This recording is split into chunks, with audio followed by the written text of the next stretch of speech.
एक तालाब में एक कछुआ रहता था। उसी तालाब में दो हंस तैरने के लिए उतरते थे। हंस बहुत हंसमुख और मिलनसार थे।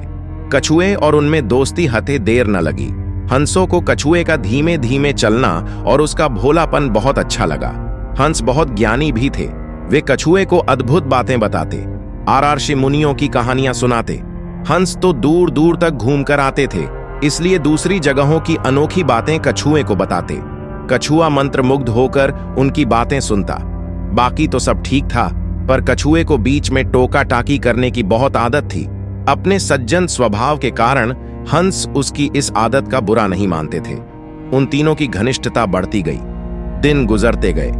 एक बार बड़े जोर का सूखा पड़ा। बरसात के मौसम में भी एक बूंद पानी नहीं बरसा। उस तालाब का पानी सूखने लगा। प्राणी मरने लगे। मछलियां तो तड़प तड़प कर मर गईं। तालाब का पानी और तेजी से सूखने लगा। एक समय ऐसा भी आया कि तालाब में खाली कीचड़ रह गया। कछुआ बड़े संकट में पड़ गया।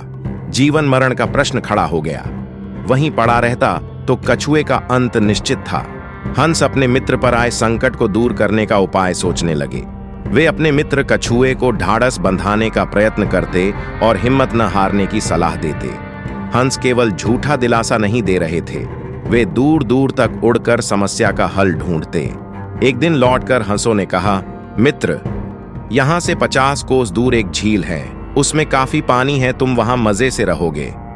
कछुआ रोनी आवाज में बोला, 50 कोस? इतनी दूर जाने में मुझे महीनों लगेंगे, तब तक तो मैं मर जाऊंगा। कछुए की बात भी ठीक थी।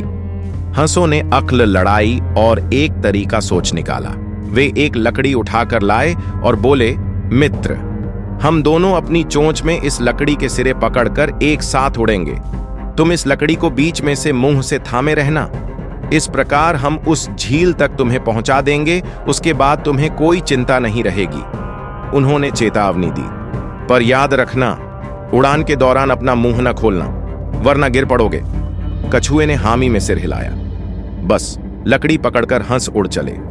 उनके बीच में लकड़ी मुंह दाबे कछुआ। वे एक कस्बे के ऊपर से उड़ रहे थे कि नीचे खड़े लोगों ने आकाश में अद्भुत नजारा देखा। सब एक दूसरे को ऊपर आकाश का दृश्य दिखाने लगे। लोग दौड़ दौड़ कर अपने छज्जों पर निकल आए। कुछ अपने मकानों की छतों की ओर दौड़े। बच्चे, बूढ़े, औरतें व जवान सब ऊपर देखने लगे। खूब शोर मचा। कछुए की नजर नीचे उन लोगों पर पड़ी। उसे आश्चर्य हुआ कि उन्हें इतने लोग देख रहे हैं।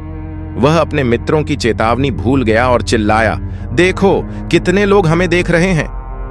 मुंह के खुलते ही वह नीचे गिर पड़ा। नीचे उसकी हड्डी पसली का भी पता नहीं लगा। सीख बेमौके मुंह खोलना बहुत महंगा पड़ता है।